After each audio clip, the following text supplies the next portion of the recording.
প্রিয় দর্শক, শুভেচ্ছা, আমন্ত্রণ আপনাদের সবাইকে।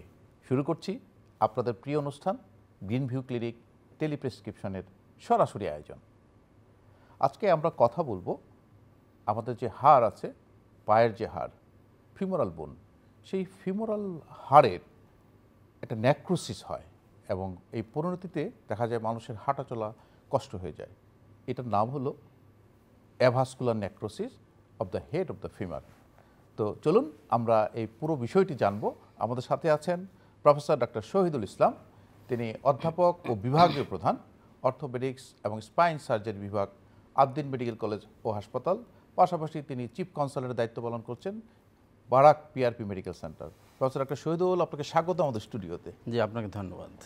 আমরা একটা কঠিন বিষয় অ্যাভাসকুলার নেক্রোসিস, তো আমরা আসলে প্রথমে জানতে চাই যে অ্যাভাসকুলার নেক্রোসিস বলতে আমরা কি বুঝি? জি, আপনি একটা চমৎকার প্রশ্ন করেছেন এবং আমরা আজকে যে বিষয়টা নির্ধারণ করেছি এটাও একটা গুরুতর একটা অসুখ এবং মানে এটা খুব একটা ডিজেবলিং একটা অসুখের নাম আর কি, যে avascular necrosis of the femoral head. Vascular মানে হলো রক্ত সঞ্চালন সম্পর্কিত। হ্যাঁ, অ্যাভাসকুলার মানে হলো সেইটার মনে করেন যে ব্যাঘাত ঘটেছে এরকম একটা বিষয় আর কি। তো আমাদের যে আপনি বলেছিলেন যে উরুর যে হাড়টা ওটাকে বলে ফিমারের যে হেডটা গোল একটা বলের মতো, এটা আমাদের যে হিপ বোন আছে, যে ইনোমেনিট বোন বা হিপ বোনের ভিতর একটা খাপ আছে, ওটাকে অ্যাসিটাবুলাম বলে। অ্যাসিটাবুলামের ভিতর সেট খেয়ে লেগে গিয়ে ওটা আমাদের হিপ জয়েন্ট ফর্মেশন করে। তখন এই কোনো কারণে যদি এই ফিমোরাল হেডটা তার রক্ত সাপ্লাই না পায়, ব্যাহত হয় রক্ত সাপ্লাইটা, তাহলে সেটা আস্তে আস্তে শুকিয়ে যেতে থাকে আর কি। এটা মনে করেন যে ধ্বংস হয়ে যেতে থাকে, ক্ষয়প্রাপ্ত হতে থাকে। এই কন্ডিশনটাকে বলা হয় avascular necrosis of the femoral head. তো এই ধরনের যে রক্ত চলাচল ব্যাহত হওয়া বা না হওয়া, আমরা তো জানি যে আসলে রক্ত চলাচল যে অর্গানটা যাচ্ছে না সেটা স্বাভাবিক নিয়মে নেক্রোসিস হয় বা ক্ষয়প্রাপ্ত হয়। তো এটা আসলে কারণগুলো কি, কেন হয়? কারণটা হচ্ছে অনেকগুলো কারণই আছে। যেমন ট্রমাটিক কজ আছে, যে আঘাত পেয়ে কারো হিপ জয়েন্ট ডিসলোকেশনের কথা আমরা শুনি না, যে হিপ জয়েন্ট ডিসলোকেশন হয়ে গেল, তাহলে এইটার ফলশ্রুতিতেও মনে করেন পরবর্তীতে অ্যাভাসকুলার নেক্রোসিস হতে পারে। বা ফিমোরাল নেকে ফ্র্যাকচার হয়েছে, সেটার হয়তো অপারেশন হয়েছে অথবা হয় নাই, উভয় ক্ষেত্রেই অ্যাভাসকুলার নেক্রোসিস হতে পারে। যে অপারেশন হওয়ার পরেও আমরা দেখতে পাই যে হিপ স্ক্রু দিয়ে আমরা হিপকে সাধারণত ফিক্স করি, যদি আর্লি আসে তাহলে দেখা যায় যে বোনসটা জোড়া লেগে গেছে, কিন্তু ধীরে ধীরে হেডটা অ্যাভাসকুলার নেক্রোসিস হয়ে যাচ্ছে, যে তার রক্ত সাপ্লাইটা আস্তে আস্তে ব্যাহত হচ্ছে। হ্যাঁ, এছাড়া কিছু ডিজিজ আছে, এই সমস্ত ডিজিজের কারণে হতে পারে। আর এছাড়া ড্রাগ আছে একটা খুবই এখন আমরা সমাজে যেগুলো দেখতে পাচ্ছি মেনলি, যে একটা ড্রাগ স্টেরয়েড নামক একটা মনে করেন যে ওষুধ আছে, যেটা আমরা ইমার্জেন্সি প্রয়োজনে আমরা প্র্যাকটিশনাররা, আমরা ডক্টররা ব্যবহার করে থাকি। ইমার্জেন্সি প্রয়োজনে স্টেরয়েড দিয়ে আমরা অনেক রুগীর লাইফ সেভ করি বা রুগীকে কষ্ট থেকে মুক্তি দেওয়ার চেষ্টা করি। যেমন কিন্তু করোনার সময় আপনি জানেন, আপনি চেস্ট স্পেশালিস্ট, যে করোনা যখন লাংস অ্যাফেক্টেড হতো বা রুগী আইসিইউতে থাকতো, তখন কিন্তু স্টেরয়েড দেওয়া হতো।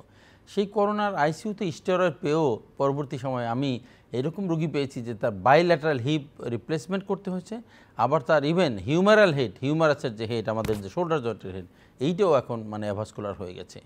এরকম স্টেরয়েড হলো এরকম খারাপ একটা অসুখ। তো আমাদের উঠতি বয়সের ছেলেমেয়েরা যারা খাওয়ার রুচি বৃদ্ধির জন্য অথবা মোটা হওয়ার জন্য, অনেকে আছে না যে একটু গঠনগতভাবে একটু শুকনা, একটু চিকন, তো এদের খুব শখ হয় যে তারা একটু মোটা হতে চায়। তো আমাদের দেশে তো এই স্টেরয়েড ওষুধগুলো কিন্তু ডাক্তারের প্রেসক্রিপশন ছাড়া বিশ্বের কোনো দেশে কিন্তু বিক্রি হওয়ার কোনো নিয়ম নাই। কিন্তু আমাদের দেশে তো এই বালাই খুবই কম আছে, যে আমাদের দেশে যে কোনো মানুষ যে কোনো ওষুধই কিনতে পারে। ইভেন নির্ধারিত আইন আছে, কিন্তু ওইরকম ভাবে যারা থাকে তারা বিক্রির জন্য এটা আসলে কাউন্টার, ওভার দ্য কাউন্টার তারা বিক্রি করে ফেলে আর কি। ওইরকম ভাবে আমাদের দেশে এটা ইমপ্লিমেন্টেশনটা নাই আর কি, আমি সেটাই বলছি। তো মানুষ মনে করেন খুব হাই পাওয়ারের ঘুমের ওষুধও কিন্তু বিক্রি হয়, হ্যাঁ, যে ডাক্তারের প্রেসক্রিপশন ছাড়া সেটা দেওয়ার কথা না, কিন্তু দিয়ে দেয় অনেক সময়।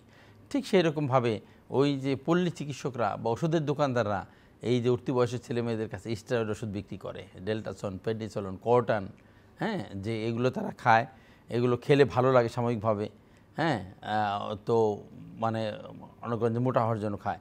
আবার খুব দুঃখের সাথে মানে বলতে হচ্ছে যে অনেক হোমিওপ্যাথিক ডাক্তার আছে আর কি, অসাধু ডাক্তার যারা, এরা কী করে, যেমন ব্রঙ্কিয়াল অ্যাজমা, আমার মনে আছে আমার নিজের বড় দুলাভার ব্রঙ্কিয়াল অ্যাজমা ছিল, খুব মানে লং স্ট্যান্ডিং, এবং লোকটা খুব কষ্ট পেত। তো একবার শুনলাম, আমার বাড়ি তো ফরিদপুর অঞ্চলে, ফরিদপুরে আর কি, তো ওনার বাড়ি ফরিদপুর সদরে, যে ভাঙ্গাতে একজন হোমিও ডাক্তার আছে যে তার এসে ব্রঙ্কিয়াল অ্যাজমা ভালো হয়ে যায়। তা আমার বোন ওই যেহেতু রুগী নিয়ে ডিল করতেছে, বুঝলেন না, আপন মানুষ, তা কোনটাতে ভালো হবে তো সেখানে যায়। তো সেখানে যে কী যেন ওষুধের পুরিয়া পাউডারের মতো যে দেয় হোমিওপ্যাথি ডাক্তার, ওইগুলো খেয়ে মানে আপাতত সে ভালো। তো আমি পরে বুঝেছি আসলে যে এটা স্টেরয়েড ছাড়া অন্য কিছুই নয়, যে এটা খাইলেই তো ভালো লাগে। হ্যাঁ, আমি বললাম যে ব্রঙ্কিয়াল অ্যাজমার ওষুধের আবিষ্কার যদি কেউ করতে পারে তাহলে সে নিশ্চিতভাবে নোবেল পুরস্কার পাবে। তো তোমরা যা খাওয়াচ্ছ এইটা আসলে স্টেরয়েড ছাড়া অন্য কিছু না, এবং আসলে মনে করেন পরে মানে বোঝা গেছে যে সেটা স্টেরয়েডই। এরকম চটকদারি একটা প্র্যাকটিস মানে জমানোর জন্য, ভিড় জমানোর জন্য মানুষ এরকম অসাধু উপায় অবলম্বন করে, যে সে নিজে হোমিও ডাক্তার কিন্তু সে ওষুধের মানে অ্যালোপ্যাথির দোকান থেকে মনে করেন যে ডেল্টাসন, প্রেডনিসোলন, কোর্টান ট্যাবলেট কিনে মনে করেন যে খাওয়ায়, মানুষের মানে সাময়িক আরাম দেওয়ার চেষ্টা করে, আর রোগীদের আসলে মানে সর্বনাশা মানে ক্ষতি করে। না, এখানে প্রফেসর শহীদুল, যে আমাদের একটু অ্যাওয়ারনেসটা দরকার, মানে আমাদের সচেতন হওয়াটা দরকার। কারণ হলো কি, যে স্টেরয়েড আপনি যেমনটি বলছিলেন যে অ্যাজমার ক্ষেত্রে স্টেরয়েড কিন্তু চমৎকার কাজ করে। যখন একটি মানুষ ইনহেলার নিচ্ছে, অনেক ওষুধপত্র ব্যবহার করছে কিন্তু ভালো হচ্ছে না, কিন্তু একটা স্টেরয়েড খেয়েই যখন ভালো হয় তখন কিন্তু সে অন্য সব ওষুধ বন্ধ করে দিয়ে শুধু স্টেরয়েডটা খেতে থাকে। তো এই স্টেরয়েডটা দীর্ঘমেয়াদী খেলে পরে যে কিডনি বিকল হয়, আপনি বললেন যে অ্যাভাস্কুলার নেক্রোসিস যেটা বললেন হয়, ইভেন এমনকি দেখবেন হাত পা ফুলে যায়, মুখ ফুলে যায়, এবং পরবর্তী কিন্তু কিডনি বিকল হয়ে রোগী মারা যায়। তো এই যে অ্যাওয়ারনেসটা, এটা আমাদের জানতে হবে যে আসলে ডাক্তারের প্রেসক্রিপশন ছাড়া ওষুধ খাওয়া ঠিক না। এটা আমাদের সবাই কিন্তু এই নিয়মটা মানা উচিত। কারণ এই ধরনের অনেক ওষুধই আছে যেগুলো আপনার শরীরের জন্য ক্ষতিকর, কিন্তু রোগটা তাৎক্ষণিক ভালো হয়, এবং তাৎক্ষণিক ভালো হওয়ার জন্যই রোগীরা এর পিছনে ছোটে।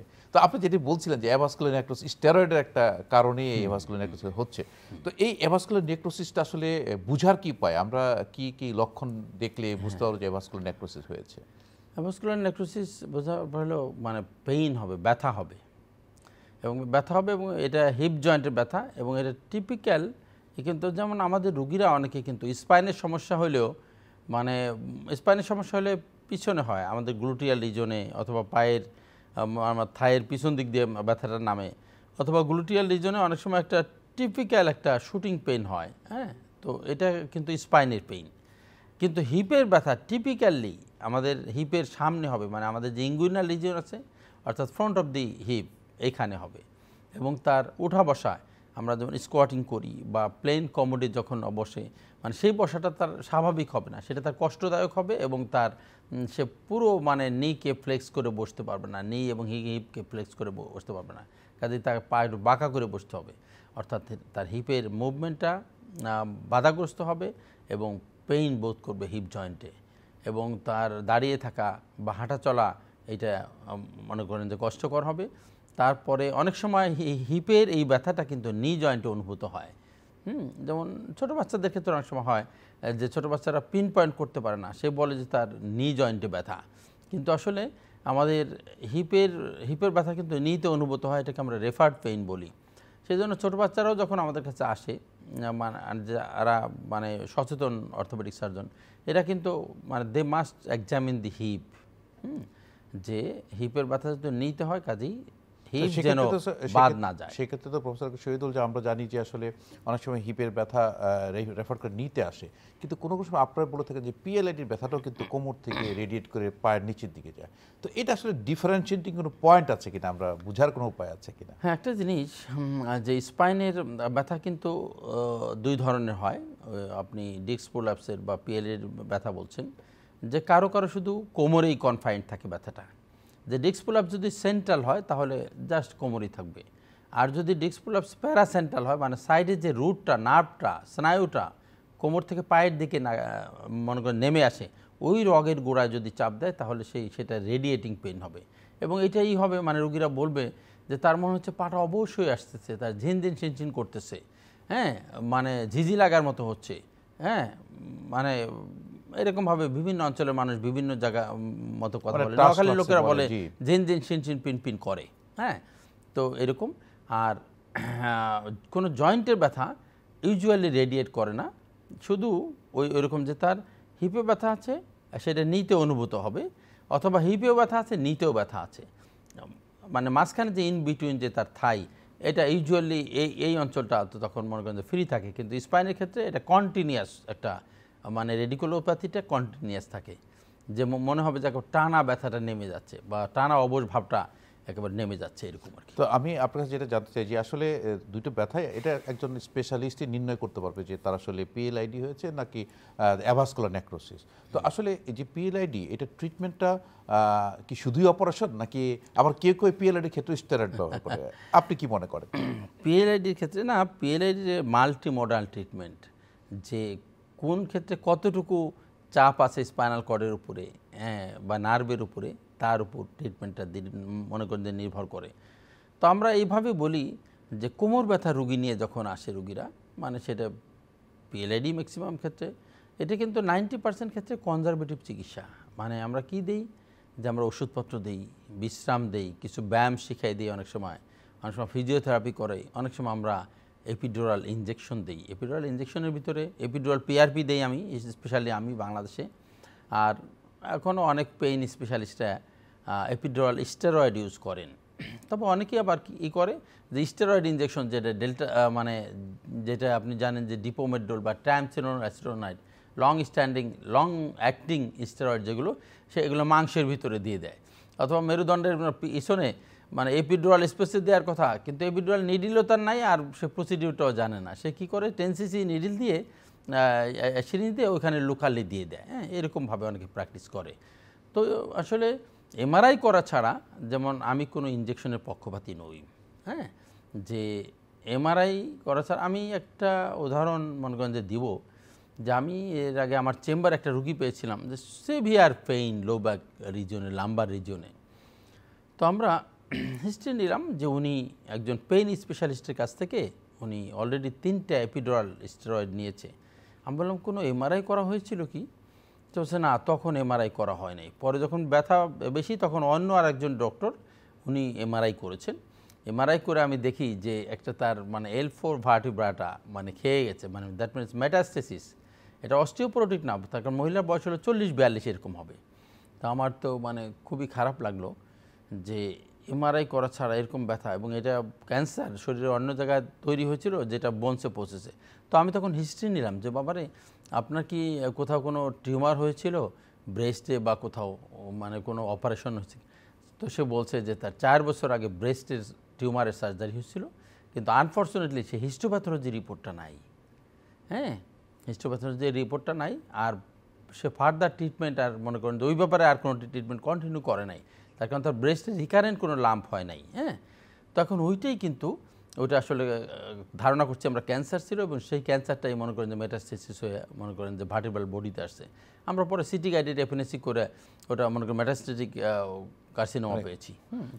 এটা কিন্তু একটা জিনিস যেটা আপনি বলছেন যে আসলে একটা পেইন আপনি এমআরআই না করা ছাড়া তো আপনি পেইনের জায়গাটাও লোকেট করতে পারবেন না, কোথায় হচ্ছে নার্ভ ইনভলভমেন্ট বা বোনস ইনভলভমেন্ট, সেটাও আপনি লোকেট করতে পারছেন না। বা আপনি যেমনটি বললেন যে মেটাস্টেটিক ডিপোজিট হাড় খেয়ে গেছে, সেটা তো বুঝতে পারলেন না। আপনার জায়গা লোকেট না করে তো আপনার কোথায় ইনজেকশন দেবেন সেটাও তো আপনার এমআরআই আপনাকে গাইড করবে, সেটাই তো হওয়া উচিত। আর সবচেয়ে বড় কথা আমি যেটা মনে করি, যে একটা অসুখ সেটা ডায়াগনোসিস করতে হবে। সব কিছু তো সিমটোমেটিক চিকিৎসা দিয়ে হবে না। সিমটোমেটিক চিকিৎসা দিয়ে রোগীর সাময়িক আমি আরাম দিব, কিন্তু তাকে তার অসুখটাকে গোড়া থেকে নির্মূল করার জন্য তার ডায়াগনোসিসে আমাদের পৌঁছতে হবে।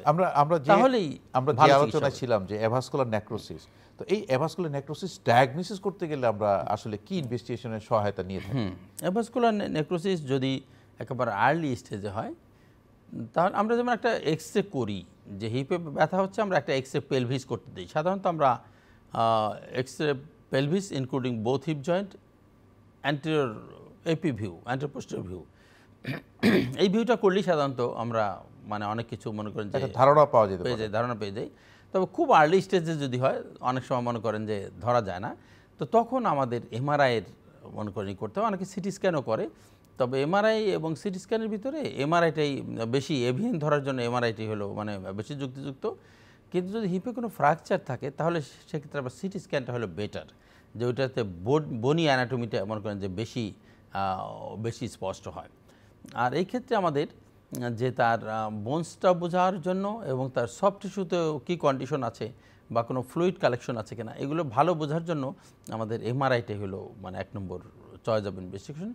এমআরআইতে একেবারে গ্রেডিং সহ বলে দেয়, এখানে 4টে গ্রেডিং আছে, স্টেজ 1, 2, 3, 4 এরকম এমআরআইতে গ্রেডিং সহ মনে করেন যে বলে দেয়, তখন আমরা আমাদের মানে সুবিধা ট্রিটমেন্ট অপশনগুলো আপনারা চয়েস করেন। আপনি আসলে এই গ্রেডিংগুলো বলতে আপনারা কি কি বোঝাচ্ছেন যে এভাসকুলার নেক্রোসিস কয় ধরনের হয়ে থাকে? হ্যাঁ, অ্যাভাসকুলার মানে এটা বেশ মানে সিভিয়ারিটিটার কথা বেশ বলছেন। কয়েকটা ক্লাসিফিকেশনই আছে। হ্যাঁ, একটা আছে মানে ফাইকাট ক্লাসিফিকেশন। তো এটা স্টেজ 1, 2, 3, 4, হ্যাঁ, এটা সিভিয়ারিটি অনুযায়ী বেশ কিছু মনে করেন যে করা আছে, ক্রাইটেরিয়া আছে। এমনি সাধারণ জনগণের জন্য সেটা খুব বেশি মানে ফলদায়ক হবে না, কিন্তু এমনি মানে বোঝার জন্য বলছি যে এটা যদি তারা সিভিয়ারিটি হিসাবেই নেয় তাহলে মানে স্টেজ 1, 2, 3, 4, যেটা স্টেজ 4 হলে সাধারণত এখন আমাদের মানে অপারেশন ছাড়া অন্য কোনো চিকিৎসা সাধারণত বিকল্পই থাকে না। হ্যাঁ, তো এখন আমরা এই হচ্ছে কথা। এই যদি আপনার স্টেজ 4-এ আসে তো অপারেশন, আর স্টেজ 1, 2, 3 সেক্ষেত্রে আপনাদের ট্রিটমেন্ট অপশনগুলো কী কী? হ্যাঁ, ট্রিটমেন্ট অপশন দেখেন, যেমন রেনাল ফেলিউর যদি হয় তাহলে কিডনিকে রিভাইভ করার কিন্তু খুব ভালো কোনো ব্যবস্থা নাই। কি ব্যবস্থা আছে যে কিডনি যাতে ধীরে ধীরে ড্যামেজ হয় বা কম ড্যামেজ হয় এবং তার মনে করেন যে অ্যাগ্রাভেটিং ফ্যাক্টর যেগুলো আছে এগুলোকে থামিয়ে দেওয়া, এগুলো মানে কন্টিনিউয়াস একটা ট্রিটমেন্ট এবং মনিটরিংয়ের মধ্যেও দিয়ে কিন্তু চলে। যেমন কারো সিকেডি যদি হয়, সেরাম ক্রিয়েটিনিন 3 হয়ে যায়, অনেক ধীরে ধীরে হলো সেটা, তাহলে সেটাকে এরকম কোনো ওষুধ নাই যে ওটাকে আবার 1 বা 2-তে এনে দিবে, নামিয়ে আনা যায়, কিন্তু এটা প্রোগ্রেশনটাকে স্লো করা যায়। সেইরকমভাবে এটা প্রোগ্রেশনটাকে স্লো করার জন্য এবং হিপের উপর চাপ কম দেওয়ার জন্য এরকমভাবেই মনে করেন যে চলে। তাহলে আলটিমেটলি কি, রুগী যখন পারে না, আমি প্রচলিত চিকিৎসার কথা বলছি, রুগী যখন পারে না তখন সার্জারি হলো তার মনে করেন যে অপশন। তখন এটা তো খুব সিভিয়ার পেইন হয়, বিকজ আমরা এই হিপ জয়েন্টের উপর ভর করে কিন্তু হাঁটি। হ্যাঁ, তো সিভিয়ার পেইন হয়। তো এখন পর্যন্ত সারা বিশ্বে অ্যাকসেপ্টেড চিকিৎসা আছে দুটো, একটা আছে কোর ডিকম্প্রেশন বলা হয়, core decompression and bone grafting, আর একটা হলো total hip replacement. Core decompression কি, যেভাবে আপনার হয়তো মনে আছে যে ট্রকেন্টার ফ্র্যাকচার যদি হয় তাহলে ওই ট্রকেন্টারের ওখান থেকে ছিদ্র করে মানে হিপ স্ক্রু দেয়, মানে ডিএইচএস অপারেশন করি আমরা, এরপর বাইরে একটা প্লেট লাগাই দিই আমরা। তো ওই যে ডিএইচএসের যে মেইন স্ক্রুটা যে এ পথে ঢুকাই, ওই পথে এখানেও মানে মনে করেন যে ক্যানাল করা হয়, ক্যানাল করে ওখানকার বোনসগুলো চলে আসলো, তাহলে একটা ফাঁকা জায়গা সৃষ্টি করা হচ্ছে, তখন এখানে বোন গ্রাফটিং দেওয়া হয়, নতুন বোন গ্রাফটিং অন্য জায়গা থেকে এনে। এটা অনেক সময় ফিবুলা থেকে দিতে পারি আমরা, আইলিয়া ক্রেস্ট থেকেও দিতে পারি। যে উদ্দেশ্য হলো যে এই নতুন বোনস দিলাম, এই নতুন বোনস রিভাস্কুলারাইজ করবে, নতুন ভাস্কুলারিটি তৈরি করবে, এবং সেই ভাস্কুলারিটি যদি মানে এক্সিস্টিং যে মানে রিমেনিং যে হেড অফ দি ফিমার আছে এইটাকেও যদি একটু উজ্জীবিত করে, এটার ভিতরে যদি নতুন করে কোনো প্রাণ সঞ্চার করে, তাহলে সেটা হলো একটা উদ্দেশ্য। এটা অনেক ক্ষেত্রেই মানে ফেইল করে, অনেক ক্ষেত্রে মনে করেন যে কার্যকর হয় না। আর আরেকটা হলো টোটাল হিপ রিপ্লেসমেন্ট, যে একেবারেই বাটিটাকে মানে জয়েন্টটাকে মানে বদলে দেওয়া, যে আমরা হিপের বলটাকেও চেঞ্জ করি, আবার অ্যাসিটাবোলামের যে পার্টটা ওইটাকেও মনে করেন যে আমরা বদলাই দিই। তাহলে এই সার্জারিটা কিন্তু একটা কস্টলি সার্জারি, এবং বলা হয় যে আপনি যত দামি প্রস্থেসিসই লাগান না কেন এইটার লংজিভিটি কিন্তু মানে এখন পর্যন্ত মানে বলা হয় যে হয়তো 25 বা হার্ডলি 30 বছর যেতে পারে। তাহলে যে মেয়েটার বয়স 22 বছর, তার যদি এখন অপারেশন করা হয় তাহলে কিন্তু তার কিন্তু আবার ধরেন যে 25 বছর পর তাকে আবার সার্জারি করতে হবে। হ্যাঁ, এবং এখন পর্যন্ত বাংলাদেশে ভালো প্রস্থেসিস দিয়ে, ইউরোপিয়ান এবং আমেরিকান প্রস্থেসিস দিয়ে অপারেশন করতে হসপিটাল ভেদে ডলারের দাম বেড়ে যাওয়ার কারণে কিন্তু প্রসেসের দাম বেশি, কাজে কমপক্ষে 4 লাখ টাকার নিচে কিন্তু অপারেশন করা যায়, খুবই এক্সপেন্সিভ। ইন্ডিয়ান ইমপ্ল্যান্ট দিয়ে আরেকটু কমে করা যায়, কিন্তু সেইটার ফলাফল আমার এক্সপিরিয়েন্স একটু মানে একটু মানে ওই আমেরিকান বা এশিয়া থেকে ইউরোপ থেকে একটু ভালো হয়, এটাই স্বাভাবিক। আমি একটা রোগীর অপারেশন করেছিলাম যে তার এক হিপে করেছিলাম যে মানে আমেরিকান ইমপ্ল্যান্ট দিয়ে, আর এক হিপে করেছিলাম ইন্ডিয়ান ইমপ্ল্যান্ট দিয়ে। গরিব মানুষ, ওর জন্য আমি টাকার ওইরকমভাবে ম্যানেজ করতে পারছিলাম আর কি, ওকে ডোনেশনের মাধ্যমে অপারেশন করা হয়েছিল। তো তার এই যে ইন্ডিয়ান ইমপ্ল্যান্টটা ফেল করছিল, ওর ব্যথা ভালো হয় না, আমি শেষে আবার ওকে রি অপারেশন করে দিচ্ছি, এই ইমপ্ল্যান্ট চেঞ্জ করে আবার ওটাই করেছি। হ্যাঁ, না প্রশ্ন তো এইটা কিন্তু আমার এই যে অপারেশনটা আপনি বলছেন অত্যন্ত ব্যয়বহুল অপারেশন, সময় সাপেক্ষ ব্যাপার, আবার বলছেন যে লংজিভিটি, যে অল্প বয়স্ক তাকে হয়তো আরেকবার করা লাগতে পারে, তো সেক্ষেত্রে কিন্তু বিকল্প কোনো চিকিৎসা পদ্ধতি আছে কিনা? হ্যাঁ, আসলে মানে এই কথাই হলো মনে করেন যে বলতে চাই, এইটা আপনি আমার মানে মনের কথা বলেছেন, যে বাংলাদেশে আমরা অনেক রুগী পাই যে এইরকম হয়তো তার টোটাল নি রিপ্লেসমেন্ট করা লাগবে বা হিপ রিপ্লেসমেন্ট করা লাগবে, কিন্তু আসলে সামর্থ্য নাই, ওষুধ কেনারই সামর্থ্য নাই। তাহলে সে কি করবে, তার জন্য কি ব্যবস্থা? তার জন্য মানে এই সমস্ত কথা চিন্তা করে আমি কিন্তু মানে পিআরপি নিয়ে কাজ করা শুরু করলাম। এবং আমি প্রথম এভিএনে প্রথম আমার এক ডাক্তারকে, আমার স্টুডেন্ট যে ছিল আদ্দিনের, আমার ডাক্তার মেয়েকে আমি প্রথম পিআরপি দেই হিপ জয়েন্টে। তো ও কিন্তু ভালো আছে, ও এখন ইংল্যান্ডে আছে, আসছিল কিছুদিন আগে, এমপিএস করেছে, ওখানে চাকরি করতেছে আর কি, এবার আমার সাথে দেখা করে গেছে। তো 6-7 বছর হয়ে গেল ওর, মানে সে পেইন ফ্রি। হ্যাঁ, তাকে 5 ডোজ আমি 1 মাস ইন্টারভালে 5 ডোজ ইন্টারআর্টিকুলার পিআরপি দিয়েছিলাম। এটাও ভালো আছে। এরপর আমি অনেক কাজ করতেছি যে পিআরপি দিচ্ছি আমরা। তবে আমি লেটেস্ট আমার একটা ইনোভেশন হচ্ছে, আমি লেজার পিআরপি দেই, যে হিপ জয়েন্টের ভিতর লেজার ফাইবার দিয়ে মাল্টিপল পাংচার করে তারপরে পিআরপি দেই, যে পিআরপির গ্রোথ ফ্যাক্টরগুলো যাতে মানে হাড়ের রন্ধ্রে রন্ধ্রে মনে করেন যে যেতে পারে, ওখানে যদি নিওভাস্কুলারাইজেশন করে, তো এইটার আমি ফল ভালো পাচ্ছি। এইটা আমরা 5 ডোজটা লেজার পিআরপি দেই, এটা একদিন হাসপাতালে ভর্তি রেখে স্পাইনাল অ্যানেস্থেসিয়া দিয়ে এটা করি। আর পরবর্তী 4টা পিআরপি দিই নর্মাল পিআরপি, যে তখন আর হসপিটাল অ্যাডমিশনের কোনো দরকার হয় না, রোগী 1 মাস পর পর আসে এবং মনে করেন যে পিআরপি নিয়ে চলে যায়। তো এইটার আমি ভালো ফল পাচ্ছি। আমি এরকম হচ্ছে যে কারো কারো 2 হিপই ভালো হয়ে যাচ্ছে, আবার এরকম পাচ্ছে যে একটা হিপ হয়তো খুব অ্যাডভান্স মানে গ্রেড 4 এরকম ছিল। যে কথাটি বলছেন পিআরপি, আমরা আগেও পিআরপি সম্পর্কে শুনেছি যে আসলে এটা একটা ইফেক্টিভ একটা চিকিৎসা যেটা বর্তমান সময়ের জন্য আপনি করছেন, কিন্তু যে বিষয়টা হলো যে লেজার পিআরপি, হ্যাঁ, তো এই পিআরপি আর লেজার, মানে পিআরপিটা কিভাবে আপনি করছেন এই পেশেন্টের, লেজারটা কিভাবে দিচ্ছেন? আচ্ছা, লেজার তো লেজার একটা মেশিন আছে জানেন, এটা একটা মানে একটা মনে করেন লেজার হলো একটা রে আর কি। তো এইটা লেজার ফাইবার আছে, তো ক্যানুলা আছে। তো আমি হিপের মধ্যে তো সিআরএম গাইডে আমি মনে করেন যে ঢুকে হিপের মাল্টিপল লেভেলে আমি ওই যে ক্যানুলাটা আছে ওখানে ক্যানুলা এই করে আমি ফাইবারটাকে এই করি, তখন আমরা মনে করি লেজারের আমরা শক্তি এনার্জি ট্রান্সমিট করি, যার ফলে মাল্টিপল ছিদ্র হয়, ক্ষুদ্র, এটা কিন্তু মানে মাইক্রো, যে মনে করেন ছিদ্রটা মনে করেন যে দেখা যাবে না, কিন্তু মাল্টিপল আমরা এই করি, পাংচার করি। তো পাংচার করলে উদ্দেশ্য হলো যে এই পিআরপিগুলোর প্রতি যে গ্রোথ ফ্যাক্টর আছে এগুলো ওই ছিদ্র দিয়ে ঢুকে মনে করেন অ্যাজ এ হোল পুরো হেডের উপরে কাজ করবে। আমরা এতে মনে করেন যে ভালো ফল পাচ্ছি। আমরা বলবো স্টেজ 1, 2, 3 এটা রিভাইভ করা সম্ভব ওই পিআরপির মাধ্যমে।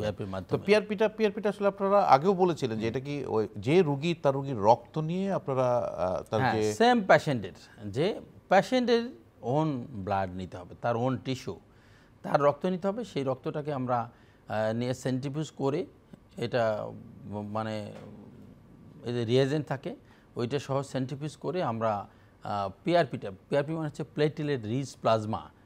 প্লেটলেট রিচ বলা হচ্ছে কেন, আমাদের নর্মাল রক্তে যে পরিমাণ রক্তে মনে করেন যে প্লেটলেটের যে কনসেন্ট্রেশন থাকে, আমরা পিআরপি যখন তৈরি করি তার চেয়ে 2 to 2.5 টাইমস বেশি মানে প্লেটলেট থাকে আমাদের এই মানে আলাদা স্পেশাল তৈরি করা মানে প্লাজমাতে, সেজন্য এটার নাম হচ্ছে প্লেটলেট রিচ প্লাজমা। এইটা তো চিকিৎসার একটা নতুন দিগন্ত খুলে দিচ্ছে আমি বলবো। এটা নিয়ে তো আমি অনেক কাজ করছি। আমি যেমন এভিএনএ দিচ্ছি, তারপর ছোটো বাচ্চাদের একটা অসুখ আছে পার্থিস ডিজিজ, লেগ কালবি পার্থিস ডিজিজ, তারপরে হিপেরও স্টেজ 4 হিপে আমি করছি, এবং আমি লেগ কালবি পার্থিস ডিজিজ এবং নিয়ের যে স্টেজ 4 অস্টিওআর্থাইটিস, এটা নিয়ে কিন্তু আমাদের গত এই বছরেরই দুবাইতে যে আমাদের আপওয়ার কংগ্রেস হলো, যে Asia Pacific orthopaedic association Congress, এটা জানেন যে এশিয়ার মহাদেশের ভিতরে যত অর্থোপেডিক সার্জন আছে এবং অস্ট্রেলিয়া এবং ওশেনিয়া, এই 2 মহাদেশের অর্থোপেডিক সার্জনদের মানে এটা হলো অর্গানাইজেশন, যেটা এই বছরটা দুবাইতে হলো।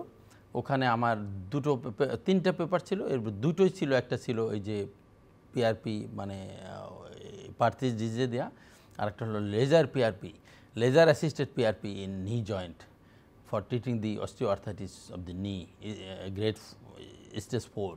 না, এটা তো আসলে একটা রিজেনারেটিভ মেডিসিন, যেটা পিআরপি বলছেন যে এটা হলো গ্রোথ ফ্যাক্টর, মানে যেখানে অ্যাভাস্কুলার নেক্রোসিস হয়েছে ওইখানে সেই গ্রোথ ফ্যাক্টরগুলো করে তার রিভাস্কুলারাইজেশন করে আবার ব্লাড সার্কুলেশন চালু করা। আমরা আসলে আজকে তো সোমবার, আগামী সোমবার কিন্তু পবিত্র ঈদুল আজহা, তো এই সময় কিন্তু নারীর টানে বাড়ি ফেরা শুরু হবে আগামী 2-1 দিনের মধ্যে থেকে।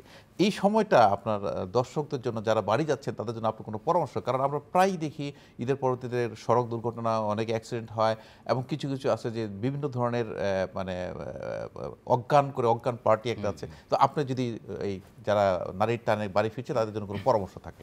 জি প্রিয় দর্শক, আমরা অগ্রিম ঈদের শুভেচ্ছা জানাচ্ছি, ঈদ মোবারক।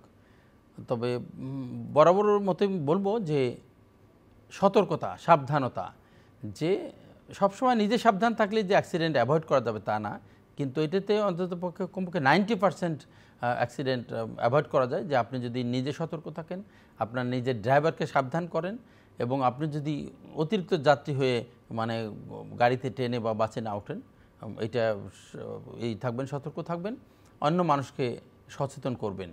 আর ফাঁকা রাস্তায় অবশ্যই ড্রাইভারকে বলবেন যে গাড়ির গতি সীমিত রাখতে।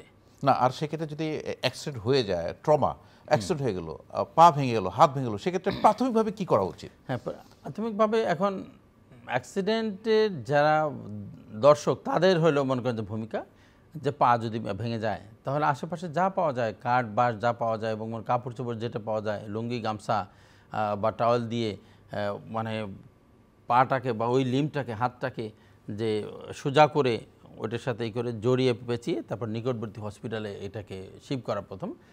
যে প্রথমেই আপনি যদি বড় হাসপাতালের দিকে ছুটেন তাহলে কিন্তু ভুল হয়ে যাবে, কারণ অনেক সময় অতিরিক্ত রক্তক্ষরণের ফলে আপনার যদি ডিস্টেন্সটা বেশি হয় রোগীর মৃত্যু করতে পারে। সেই জন্য আগে কাছাকাছি হসপিটালে নিতে হবে। ওখানে নেওয়ার পর একটা আইভি ফ্লুইড স্টার্ট করা যাবে, পেইন কিলার, অ্যান্টিবায়োটিক এগুলো শুরু করা যাবে, টিটেনাসের প্রোফাইল অ্যাক্সেস দেওয়া যাবে। তারপর ওখান থেকে সেটেল করে রোগী রিসার্সিটেশন করে তারপর তাকে আলটিমেটলি একটা টার্সিয়ারি লেভেলের হসপিটালে, কোনো মেডিকেল কলেজের দিকে অথবা ঢাকার দিকে আমাদের যে মানে নিটোর আছে, ট্রমা সেন্টার আছে, মানে ন্যাশনাল অর্থোপেডিক সেন্টার ফর মানে অর্থোপেডিক রিহ্যাবিলিটেশন এবং ট্রমা, নিটোর বলি আমরা, পঙ্গু হাসপাতাল বলি, যে এদিকে শিফট করা যেতে পারে, অথবা ঢাকার কোনো ভালো মনে করেন যে প্রাইভেট ক্লিনিকের দিকেও মনে করেন শিফট করা যেতে পারে। কিন্তু শুরুতে আমি বলবো যে এই মেজারটা নিয়ে নিকটবর্তী হাসপাতালে অ্যাটেন্ড করিয়ে তারপরে তাকে রিসার্সিটেট করে তারপর তাকে আলটিমেট। ধন্যবাদ ডক্টর শহীদুল ইসলাম আপনার পরামর্শের জন্য। প্রিয় দর্শক, যারা নারীর টানে বাড়ি ফিরছেন তাদের জন্য আমি বলবো আপনারা সচেতন থাকেন, যে কোনো দুর্ঘটনার হাত থেকে আপনারা মুক্ত থাকেন। যদি কোনো ঘটনা ঘটে যায়, প্রফেসর ডক্টর শহীদুল যে পরামর্শ দিলেন সেই পরামর্শ মোতাবেক আপনারা চলুন, তাহলে ভালো থাকবেন। প্রিয় দর্শক, আগাম ঈদের শুভেচ্ছা জানিয়ে এখানেই শেষ করছি। খোদা হাফেজ।